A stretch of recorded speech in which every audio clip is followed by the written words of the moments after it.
Hello everyone, I am Priyanka Gaur. Welcome back to my channel learning with pace. तो आज का जो सेशन है वो स्टार्ट करते हैं। 26th क्वेश्चन है, Chaucer's physician in the doctor of physic was heavily dependent upon. अब ये डॉक्टर ऑफ फिजिक क्या है? ये एक कैरेक्टर है द कैंटरबरी टेल्स में। तो यहाँ पर क्वेश्चन है कि जो ये कैरेक्टर है डॉक्टर ऑफ फिजिक, ये किस चीज़ पर डिपेंडेंट रहता है। Although he is doctor by profession, but ये किसी और चीज़ पर भी डिपेंड रहता है टू क्योर हिज पेशेंट्स। तो अब ऑप्शन देख लीजिए, चर्च, एस्ट्रोलॉजी, मॉडर्न साइंस और सॉर्सरी। ये डिपेंडेंट रहता है एस्ट्रोलॉजी पे। दैट मीन्स कि ये अपने पेशेंट्स को क्योर करता है by seeing their position of stars and position of planets to find out a cure for his patients. तो ये बहुत नॉलेजेबल पर्सन होता है। डॉक्टर तो होता ही है, लेकिन ये साथ साथ में एस्ट्रोलॉजी पर भी बहुत बिलीव करता है। 27th क्वेश्चन है, Chaucer has been criticised for presenting an incomplete picture of his times. Chaucer को इसलिए क्रिटिसाइज किया गया क्योंकि उन्होंने अपने टाइम की एक कंप्लीट पिक्चर शो नहीं की, प्रेजेंट नहीं की। तो इसका रीज़न ये है क्योंकि ये ज़्यादातर कोर्ट्स के लिए लिखते थे एंड इन्होंने कल्टिवेटेड क्लासेस के लिए लिखा, बट इन्होंने पुअर की सफरिंग को नेग्लेक्ट किया। दैट मीन्स कि इन्होंने पुअर क्लासेस को नेग्लेक्ट किया लेकिन कोर्ट एंड कल्टिवेटेड क्लासेस के लिए लिखा। तो ये ऑप्शन नंबर सी बिल्कुल करेक्ट है। 28th क्वेश्चन है, who among the following has been called the morning star of Renaissance. कि किनको the morning star of Renaissance कहा जाता है? शेक्सपियर, स्पेंसर, चौसर और मार्लो। तो इसका आंसर है चौसर। ठीक है।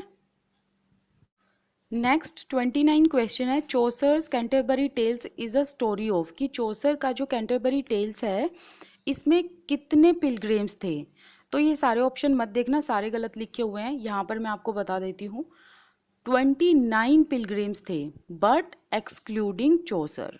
ठीक है, एक चीज़ याद रखना कि अगर हम चौसर को पिलग्रिम्स में इंक्लूड करते हैं तो 30 पिलग्रिम्स होते हैं, लेकिन अगर हम चौसर को पिलग्रिम्स से बाहर रखते हैं, लाइक अगर हम एक्सक्लूडिंग चौसर पूछते हैं कि कितने पिलग्रिम्स थे चौसर को हटा के, तो थे 29 पिलग्रिम्स। और चौसर को मिलाकर 30 पिलग्रिम्स थे। राइट, चौसर को हटाकर 29 एंड चौसर को मिलाकर 30 पिलग्रिम्स थे। और हर एक पिलग्रिम्स को कितनी स्टोरी सुनानी थी? 2 stories on the way and 2 stories on the way back. ठीक है, 2 स्टोरी जाते वक्त एंड 2 स्टोरी आते वक्त। राइट, तो अगर आपसे ये पूछा जाए कि एक्सक्लूडिंग चौसर कितने पिलग्रिम्स थे, तो आप 29 पर मार्क करेंगे, और इंक्लूडिंग चौसर आए तो आप 30 पिलग्रिम्स पर मार्क करेंगे। 30th क्वेश्चन है, who among the following has been called by Spenser as the well of English undefiled. Undefiled का मतलब होता है प्योर। तो ये स्पेंसर ने ये स्टेंजा किसके लिए यूज़ किया था? तो स्पेंसर ने स्टेंजा को यूज़ किया था चौसर के लिए, और ये स्टेंजा इन्होंने लिखा था द फेयरी क्वीन पोएम में। एंड ये इन्होंने स्पेंसर ने चौसर के लिए ये स्टेंजा क्यों रेफ़र किया? वो इसीलिए किया था बिकॉज स्पेंसर यूज टू से कि जो चौसर हैं he wrote pure and unblemished English. कि इन्होंने जो भी लिखा वो एकदम प्योर था और प्योर इंग्लिश में लिखा गया था। तो इसी वजह से स्पेंसर ने इनको the well of English undefiled कहा है। नेक्स्ट क्वेश्चन है, Chaucer introduced the heroic couplet in English verse and invented the. ये हम प्रीवियस वीडियो में भी बात कर चुके हैं कि इन्होंने राइमा रॉयल को इन्वेंट किया था और हीरोइक कपलेट को इन्होंने इंग्लिश में इंट्रोड्यूस किया था। 32 क्वेश्चन है, one of the main drawback of Troilus and Criseyde is. Troilus and Criseyde का मेन ड्रॉबैक क्या है? Long and tiresome speeches. B option इसका करेक्ट है। मतलब जो इसके स्पीचेस इसमें यूज़ किए गए हैं बहुत लॉन्ग एंड टायरसम थे, बहुत लंबे एंड थकाऊ टाइप के थे। तो यही इसका एक मेन ड्रॉबैक है। नेक्स्ट क्वेश्चन है, द कैरेक्टर ऑफ क्रीसेड इज। क्रीसेड का कैरेक्टर कैसा है? ये जो कैरेक्टर है इसमें एक तरीके से साइकोलॉजिकल एनालिसिस दिखाई है, और इस कैरेक्टर को थोड़ा कॉम्प्लेक्स बनाया गया है, और मिसअंडरस्टूड कैरेक्टर है ये। ट्रॉयलस एंड क्रीसेड में जो ये कैरेक्टर है क्रीसेड, ये थोड़ा सा मिसअंडरस्टूड कैरेक्टर है ड्यूरिंग मिडिवल एज, जितने भी वर्क लिखे गए उनमें से। तो इसीलिए ये एक साइकोलॉजिकल स्टडी है एक कॉम्प्लेक्स विमेन की। नेक्स्ट क्वेश्चन देखते हैं, मैं चारों ऑप्शन इसलिए नहीं पढ़ रही हूँ क्योंकि क्या होता है कि टाइम बहुत ज़्यादा चला जाता है। मैं फटाफट से जो क्वेश्चन रीड कर रही हूँ फिर उसके फटाफट से आंसर इसलिए डायरेक्टली बता रही हूँ ताकि आपका टाइम भी बचे और ज़्यादा से ज़्यादा क्वेश्चन हम कर पाएँ। पेंडोरस इज़ अ, ये जो पेंडोरस है ये एक कॉमिक कैरेक्टर है और पेंडोरस जो है वो क्रीसेड के अंकल होते हैं और ये एक कॉमिक कैरेक्टर है। नेक्स्ट क्वेश्चन है जॉन गोवर्स कन्फेसियो अमेंटिस, जिसका इंग्लिश में मीनिंग है an encyclopedia of the art of love. It was written in, ये किस लैंग्वेज में लिखी गई थी? तो ये इंग्लिश में लिखी गई थी। और इसके साथ साथ मैं आपको इनके दो वर्क भी बता देती हूँ, जो लैटिन में लिखा गया एंड जो फ्रेंच में लिखा गया। तो जो लैटिन में वर्क लिखा था इन्होंने वो था वोक्स क्लेमेंटिस और जो फ्रेंच में था वो है स्पेक्युलम मेडिटेंटिस, ठीक है। और कन्फेसियो अमेंटिस इंग्लिश में लिखा गया था। नेक्स्ट क्वेश्चन है the vision of William concerning Piers the Plowman is only extant poem of. ये जो पोयम थी ये लिखी थी विलियम लैंगलैंड ने और ये इनकी एक ही पोयम है जो अभी भी एग्जिस्ट करती है। और ये जो वर्क है ये सटायरिकल वर्क है, क्रिटिसाइज़ किया गया है इसमें जो उस टाइम पर करप्शन प्रिवेलेंट था। प्लस इसमें अगर वर्सेस की बात की जाए तो एलिटरेटिव वर्स यूज़ किया है और नॉन राइम्ड वर्स का यूज़ किया है। और इसमें आपको ग्रेट प्ले का डिटेल भी देखने को मिलेगा जब आप इसे पढ़ेंगे तो। 37 क्वेश्चन है 4 anonymous poems contained in one manuscript, और जो मिली थी 1370 में, and these gives a very good example of medieval एलिगरीज।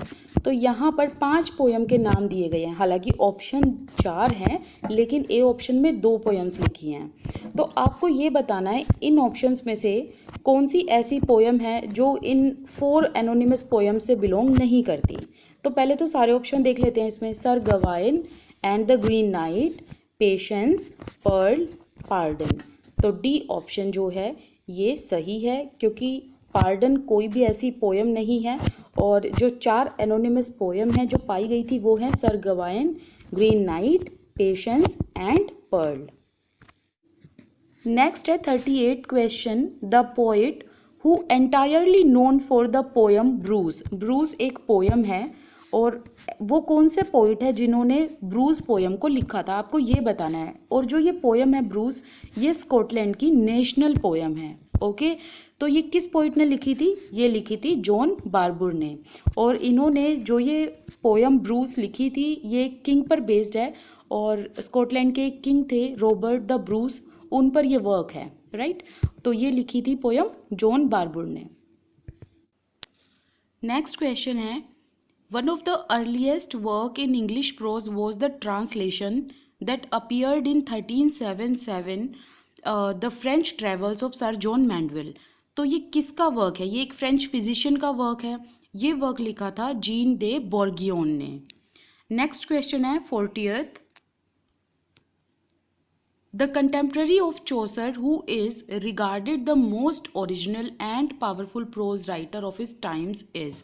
मतलब कौन से ऐसे चौसर के कंटेम्प्रेरी हैं जिन्होंने ओरिजिनल और पावरफुल प्रोज लिखे हैं? तो वो हैं जॉन वाइक्लिफ। ए ऑप्शन बिल्कुल करेक्ट है। नेक्स्ट क्वेश्चन है 41 in Canterbury Tales the fictional inn where the pilgrims meet. जो पिलग्रिम्स हैं एक्सक्लूडिंग चौसर कितने पिलग्रिम्स हैं? 29 और इंक्लूडिंग चौसर हैं 30। तो ये जो पिलग्रिम हैं ये कहाँ पर किस फिक्शनल इन में मिलते हैं?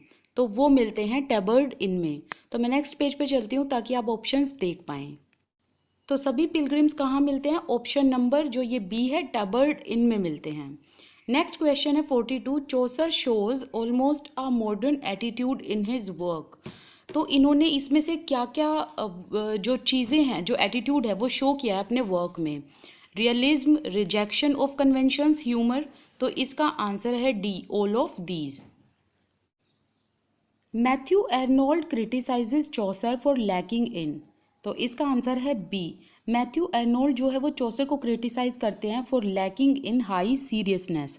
ऑल्दो मैथ्यू आर्नल्ड जो हैं वो एक वर्क लिखते हैं द स्टडी ऑफ पोइट्री और इसमें ये जॉफरे चौसर के पोइटिकल अचीवमेंट को जस्टिफाई करते हैं। बट ये यूं भी कहते हैं कि जो चौसर की लैंग्वेज है वो एक डिफ़िकल्टी कोज करती है क्योंकि वो थोड़ी समझनी मुश्किल है। Plus he also says that Chaucer is not a pure classic writer because he fails to display high seriousness in his works. तो मैथ्यू एर्नोल्ड चौसर को उनकी हाई सीरियसनेस लैकिंग की वजह से उन्हें क्रिटिसाइज करते हैं। Next question, whose followers are known as Lollards. तो इसका जो आंसर है that would be John Wycliffe. तो यहाँ पर हम ये आज का सेशन ख़त्म करते हैं। कल हम नए क्वेश्चंस पे मिलेंगे, ठीक है। आप मेरे साथ टेलीग्राम ग्रुप पर जुड़ सकते हैं, मुझे इंस्टाग्राम अकाउंट पर फॉलो कर सकते हैं। प्लस आपको कोई लाइक क्वेरीज है, डाउट है, तो आप कमेंट सेक्शन में लिख सकते हैं, इंस्टाग्राम पे डीएम कर सकते हैं। Thank you so much for watching my channel. This side Priyanka Kaur. I wish you all the best, keep learning.